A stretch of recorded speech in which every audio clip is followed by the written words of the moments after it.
বাংলাদেশের নাম যখন বাংলাদেশ হয়নি তখন থেকে এই জায়গাটা ইতিহাসে স্থান করে নিয়েছে। এখানেই গঠন করা হয়েছিল বাংলাদেশের প্রথম অস্থায়ী সরকার। আজ সারাদিন আমরা কোথায় ঘুরলাম আর বাংলাদেশের এই ঐতিহাসিক জায়গার ব্যাপারে ছোট্ট করে জানানোর চেষ্টা করব। Hello everyone, it's me Mishu from মিশুস box.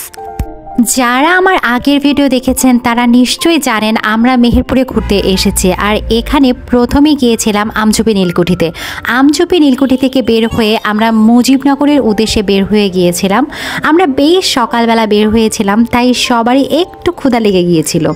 আর রাস্তার পাশে গরম গরম সিঙ্গারা ভাজা দেখলে কার না মন চায় একটু সিঙ্গারার চা খেতে। যারা আমার আমঝুপি নীলকুঠির ভিডিও দেখেনি তারা কিন্তু দেখে আসতে পারেন।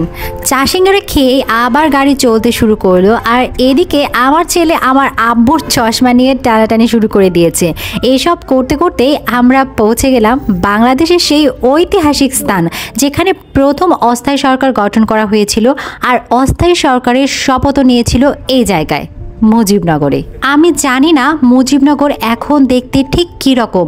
কয়েক মাস আগে বাংলাদেশের অস্থিতিশীল পরিবেশে নাকি মুজিবনগরে অনেক কিছু ভেঙে ফেলেছে অনেকেই।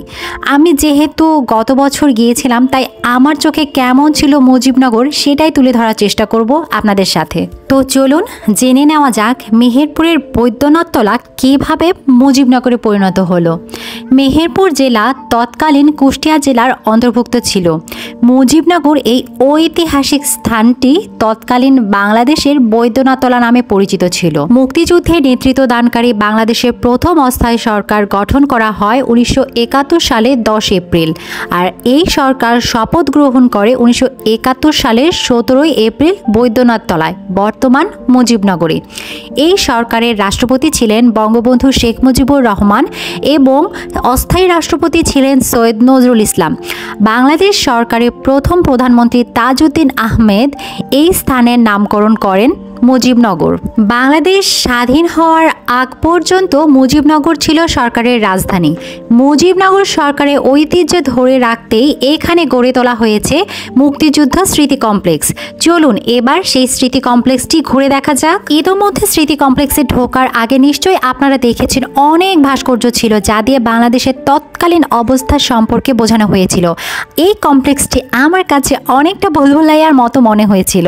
কমপ্লেক্সের একদম মাঝখানে বাংলাদেশের মানচিত্র করে দেওয়া আছে, আর এই মানচিত্রটিতে মুক্তিযুদ্ধ চলাকালীন বাংলাদেশকে যে 11টি সেক্টরে ভাগ করা হয়েছিল সেটা বুঝিয়ে দেওয়া হয়েছে। এই কমপ্লেক্সটিতে ওঠার সময় মনে হয় কোনো পাহাড়ে উঠছি। নিচে থেকে আস্তে আস্তে উপরে ওঠা হয়, আর যত উপরে ওঠা হয় চারপাশটা ঠিক ততটাই সুন্দর লাগে। মুজিবনগরের এই জায়গাটি সার্বিকভাবে মুজিবনগর স্মৃতিসৌধ, মুক্তিযুদ্ধ স্মৃতি কমপ্লেক্স, ঐতিহাসিক আম্রকানন সহ বাংলাদেশের মুক্তিযুদ্ধের এক জীবন্ত প্রদর্শন হিসেবে বিবেচিত হওয়ার দাবি কিন্তু রাখেই। এবার আমরা যাচ্ছি প্রায় 5 তলা সমান উঁচু একটা ওয়াচ টাওয়ারে, যেখান থেকে পুরো মুজিবনগর কমপ্লেক্সটি সুন্দরভাবে বোঝা যায়। আসলে এই জায়গা থেকে কমপ্লেক্সের ভেতরটা দেখতে ঠিক কতটা সুন্দর সেটা ক্যামেরায় ঠিকভাবে ফুটিয়ে তুলতে পারিনি। ওয়াচ টাওয়ারের ওপর থেকে বাংলাদেশের মানচিত্রটা দেখতে অসম্ভব সুন্দর লাগে। মানচিত্রের ভেতরে শরণার্থীদের ভারতে চলে যাওয়ার চিত্র সহ মুক্তিযুদ্ধকালীন গুরুত্বপূর্ণ সব জেলায় যা যা ঘটেছিল তা তুলে ধরা হয়েছে এই মানচিত্রে। বাংলাদেশের ভৌগোলিক অবস্থান অনুযায়ী মুক্তিযুদ্ধের সময় বাংলাদেশকে যে 11টি সেক্টরে ভাগ করা হয়েছিল তাই মূলত তুলে ধরা হয়েছে এই মানচিত্রে।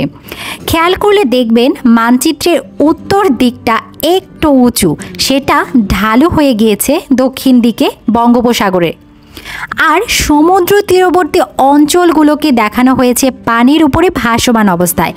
বঙ্গোপসাগরকে বোঝানোর জন্য এখানে লেকের মতন ব্যবস্থা করে দেওয়া আছে। এই ওয়াচ টাওয়ারের ওপর থেকে কিন্তু আমাদের পার্শ্ববর্তী দেশ ভারতের সীমান্ত খুব কাছাকাছিভাবে দেখা যায়। এই মুজিবনগর কমপ্লেক্সের ভেতরে কিন্তু বিভিন্ন প্রজেক্টের আন্ডারে গবেষণামূলক কাজও চলে। এই কমপ্লেক্সের পাশেই আছে বড় খেজুর বাগান। বাংলাদেশের আবহাওয়ায় খেজুর চাষ সম্ভব কিনা তারই গবেষণা চলে ওই জায়গাটাতে। কমপ্লেক্স থেকে বের হয়েই আমার ছেলে আমরা হাতে চলে এসেছে। ও আমরা খেতে ভীষণ পছন্দ করে।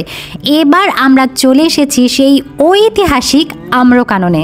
এখানে এত এত আমের গাছ, আর এক একটা গাছ দেখেই বোঝা যাচ্ছিল গাছগুলোর অনেক বয়স। এবার আমরা যাব সেই জায়গায় যেখানে বাংলাদেশে প্রথম অস্থায়ী সরকারি শপথ গ্রহণ অনুষ্ঠিত হয়েছিল।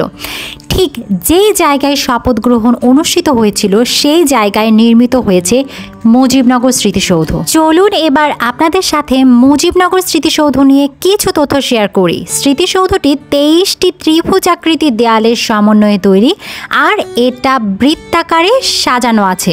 23টি দেয়াল 1947 থেকে 1971 পর্যন্ত, মানে 23 বছরের স্বাধীনতা আন্দোলনের প্রতীক হিসেবে ব্যবহৃত হয়েছে। দেয়ালের ফাঁকে অসংখ্য ছিদ্র আছে যা পাকিস্তানি শাসক গোষ্ঠীর অত্যাচারের চিহ্ন প্রদর্শন করে। স্মৃতিসৌধের বেদিতে 11টি সিঁড়ি আছে যা দ্বারা বাংলাদেশকে 11টি সেক্টরে ভাগ করার ব্যাপারে বোঝানো হয়েছে। আমি এখন যে বেদিতে পা রাখছি সেখানে অসংখ্য গোলাকার বৃত্ত আছে যা দ্বারা 1 লক্ষ বুদ্ধিজীবীর খুলিকে বোঝানো হয়েছে। আর এখন আমি যে বেদিতে পা রেখেছি সেখানে অসংখ্য পাথর আছে যা দ্বারা 30 লক্ষ শহীদ ও মা বোনের সম্মানের প্রতি স্মৃতিচারণা প্রকাশ করে। এখানে এলে আপনারা একটা জিনিস খেয়াল করবেন, পাথরগুলোর মাঝখানে 19টি রেখা আছে, সেগুলো দ্বারা তৎকালীন পূর্ব পাকিস্তানের 19টি জেলাকে বোঝানো হয়েছে। স্মৃতিসৌধ দেখার পর্ব শেষ করে এবার আমাদের ফেরার পালা। এই কমপ্লেক্সের ভেতরে খাওয়া দাওয়ার কিন্তু তেমন কোনো ব্যবস্থা নেই। আপনারা চাইলে বাইরে থেকে খাবার কিনে ভেতরে ঢুকতে পারেন। বাংলাদেশ মুক্তিযুদ্ধ আর অসংখ্য ঐতিহাসিক তাৎপর্যপূর্ণ ঘটনার স্মৃতি বিজড়িত স্থানে চাক্ষুষ সাক্ষী হয়ে আমরা ফিরছি এবার আমাদের গন্তব্যস্থলে। ঘুরতে ঘুরতে দুপুর গড়িয়ে প্রায় বিকেল হতে চলল। এদিকে আমাদের সবার পেটে ইঁদুর দৌড়াচ্ছিল। মুজিবনগরের কাছাকাছি একটা খাবার হোটেল ছিল যার নাম ছিল আনসার হোটেল।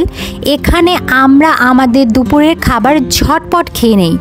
খাবারের মূল্য তালিকা আমি আমার ভিডিওতে দিয়ে দিলাম, যদিও জানি না এখন খাবারের দাম ঠিক কতটা বেড়েছে বা কমেছে। মেহেরপুর থেকে ফেরার পথে কিনে নিয়েছিলাম মেহেরপুরের বিখ্যাত সাবিত্রী মিষ্টি, আর এরই সাথে শেষ হচ্ছে আমাদের মেহেরপুর ঘোরাঘুরি। Thanks for watching.